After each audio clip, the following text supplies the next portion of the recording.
Class is now in session. I'm Professor Hockey, and today we're discussing the game between the Sharks and the Canucks, in which the Sharks won 7-2. The final game of this 4-game road trip. The Sharks finish it off 4-0, and they now sit atop the Pacific Division with 75 points, a single point ahead of the Calgary Flames, who of course did not play tonight. First period started off, and the Sharks were facing off against Michael DiPietro, goaltending prospect for the Vancouver Canucks, in his first NHL game. And so anyone who's watched the San Jose Sharks for any period of time would probably be nervous about that fact, thinking that maybe DiPietro would just pitch a shutout at this point. Well, that wasn't the case, and we learned that quite early, as he lets in a goal on his first shot, lets in 3 goals, and I think the first 5 shots. And it is 3-0 for the majority of the first period until it's Bo Horvat who makes it 3-1 late in the first. Then we came into the second period, and the second period is what I like to call sort of like the anti-Shark period, where it's basically the Sharks actually play in a similar fashion than what the teams against them were doing earlier on this season, where it's basically like the Canucks seem to be controlling the pace more in the second period, having more zone time, but the Sharks would take advantage of just a single defensive mistake from the Canucks and convert it into a goal. So they get 3 goals unanswered in the second period. In the first period, by the way, goals from Meyer, his 20th, then Kane and Melker Karlsson, and then in the second period, it was Hurdle, Kane again, as well as Kevin Labanc. Then come into the third period, the game mostly calmed down at that point. DiPietro actually had some nice save for the Canucks. He prevented a Vander Kane goal that would have given the hat trick. That was a shorthanded opportunity, very nice save by him, so at least he cleaned it up at the end. Both teams exchanged goals after that. Pavelski with his 30th. Pouliot made it 6-2 at the time, made it a 7-2 score by the final, and so not a great first game by Michael DiPietro. But still, I guess his third period for Canucks fans might give something to hope for in the future.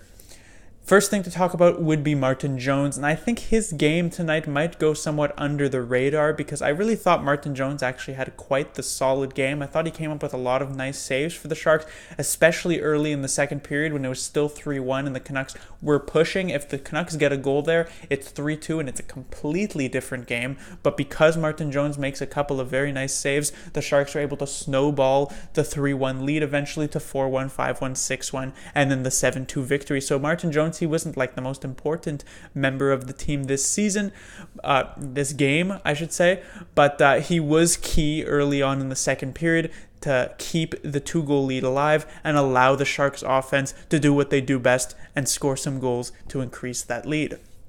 Next is Evander Kane, who I will again mention here, as I mention in basically every game, because it seems as though every game he's doing something right, and he gets another 2 goals here tonight for himself, his 25th and 26th. Because Pavelski's 30th, he does still trail him by 4 goals, but that's a lot less than I thought he'd be trailing him at maybe 2 months ago at this point, with how Pavelski sort of pulled ahead.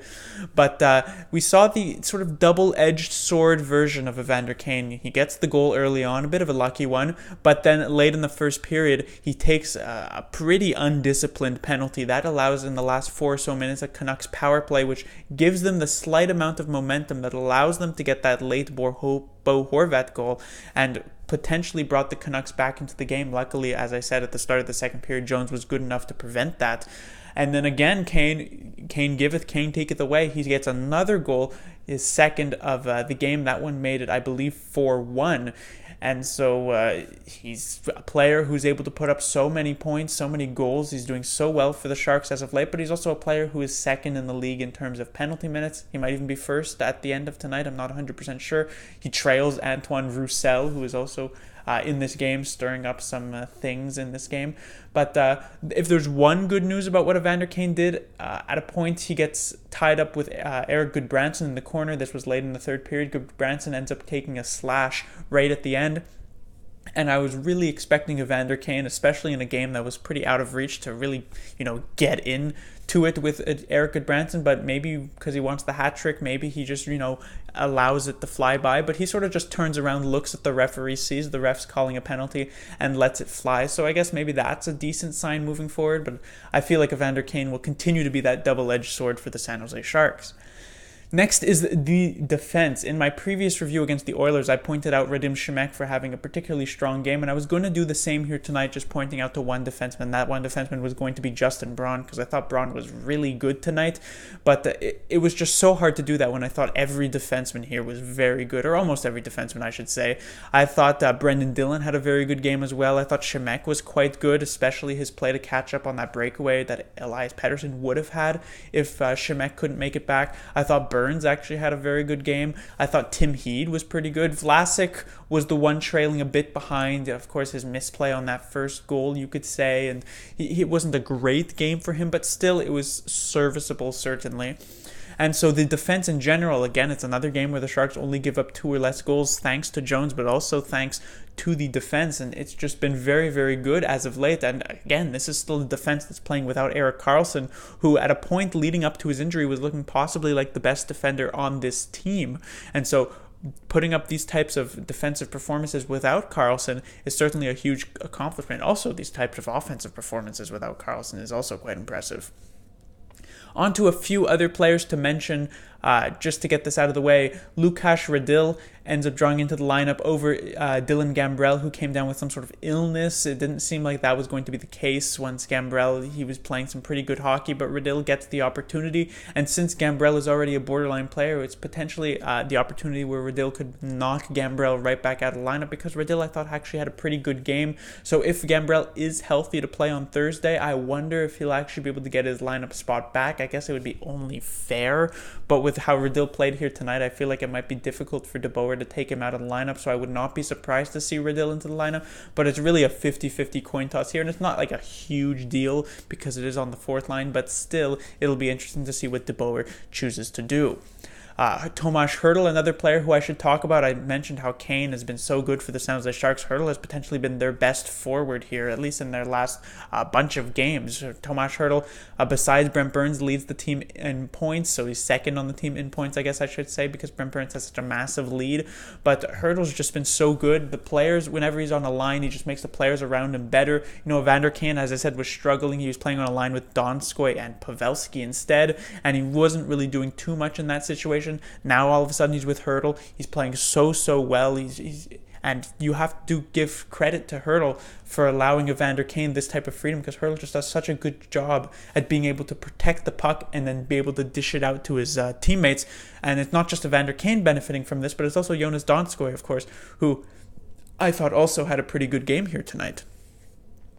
Finally, to mention, I guess I should say Joe Thornton, another milestone night for him, as he gets an assist on Labank's goal, a very nice assist, a very nice goal by Labanc in general, but he now has 1,050 on his career in terms of assists. That puts him in sole possession of 9th place over Gordie Howe. He ties Teemu Selanne for 15th place in all-time points, and he takes sole possession of 15th place in terms of games played, passing Shane Doan and Yanni Busick. And so I'm sure I'll be mentioning maybe on Thursday, maybe sometime later after, another milestone where Thornton takes sole possession of 15th place. At this point, Thornton is just breaking so much history. His list of achievements is like a massive scroll. You see like in those medieval movies where they take like a scroll to read a message from the king and it goes all the way down on the floor and rolls across the room. That's sort of like the achievement case here for Joe Thornton. Certainly a first ballot Hall of Famer as soon as he retires. I think it's 3 years you have to wait to get that. But that will do it for this review. The Sharks will be back in action. They will be at home, and they will be facing off against the Washington Capitals. I certainly don't have to remind anybody about their first meeting with the Washington Capitals. I'm sure the Sharks will be hoping, or at least us fans will be hoping, it'll be just as exciting, but maybe a bit less nerve-wracking. They'll be hoping for the same offensive production and maybe a much better defensive effort. And seeing how they performed on this road trip, I would be surprised if the Sharks can't put up a much better defensive effort than they did in that first game against the defending Stanley Cup champions. Class dismissed.